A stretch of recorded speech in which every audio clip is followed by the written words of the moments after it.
from the storm. In times such as these, the saints flourish because in times such as these, they require deep answers to deep questions. And the saints are able to speak to these times because they themselves have made that interior journey and sought the pearl of great price. Our Lord says in Matthew 13:46 that he who discovered this pearl of great price forsakes all else so that he might have this great treasure.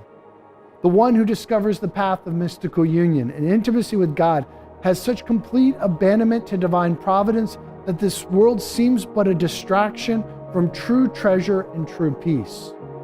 Our Lord also says in Matthew 6:19 through 21, do not store up for yourselves treasure on earth, where moth and decay destroy, and thieves break in and steal, but store up treasures in heaven, where neither moth nor decay destroys, nor thieves break in and steal. For where your treasure is, there also your heart will be.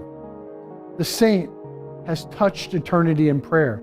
The saint has lifted their mind and heart to God and left this world of sorrow behind. There is a kind of slavery that many people exist in, where they move like animals from thing to thing. They're concerned about the cares of the body. They're concerned about the cares of this world, and they never lift their minds and hearts to heaven. They never think about the eternal. They never think about that which is beyond the immediate. Brothers and sisters, do you ponder heaven?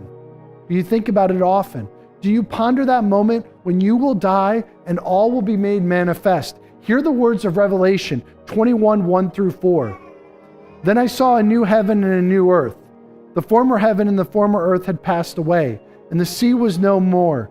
I saw the holy city, a new Jerusalem, coming down out of heaven from God, prepared as a bride adored for her husband. Do you long for that eternal dwelling? Do you reflect on these words, the heavenly Jerusalem? Do you picture heaven? Do you lift your mind to imagine, use your imagination to stretch towards the infinite? And it continues. I heard a voice from the throne saying, behold, God's dwelling is with the human race. He will dwell with them, and they will be his people, and God himself will always be with them as their God. He will wipe away every tear from their eyes, and there will be no more death, or mourning, or wailing, or pain. The old order has passed away. Brothers and sisters, while we walk in this world, we walk amid passing things. Our life in this world is but a moment, and then we will know the truth about who we are and what we have done. We will face the final judgment. Make room in your heart for eternity. And if you do so, you will be a source of great refuge from the storms of this world, because your heart will be clinging to that which is eternal. Your friends will have joy in your company, and you will lie on your bed at night with a clear conscience, as the psalm proclaims. And woe to those who think only of themselves. They spend their lives consumed by this world. Do you not understand the terrible fate that awaits those who do not follow God's law? They live their lives in the lies and the deceits of the enemy. Sin tickled the senses for but a moment, for a week perhaps, or a day, in some cases a little bit longer. But truth and righteousness is like a rock which strengthens the weary and comforts the afflicted. In these dark times, are you building up, and is your presence refreshing? And I would ask, as a community and your families and as our parish, is this a shelter from the storm, a house of prayer, a place of encounter? Imagine the peace that dwells in the house of the Lord. As we hear in Psalm 122, I rejoiced when they said, let us go to the house of the Lord. And likewise in Psalm 118, better to take refuge in the Lord than to put one's trust in princes.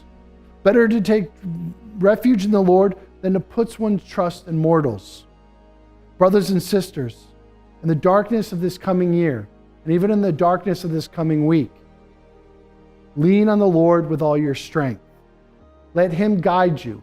Let him be your source of consolation. Rely less on yourselves and more on the Lord. And together, let our communities, let our parish be a place of refuge, a peace, a stillness in the midst of chaos, a shelter from the storm.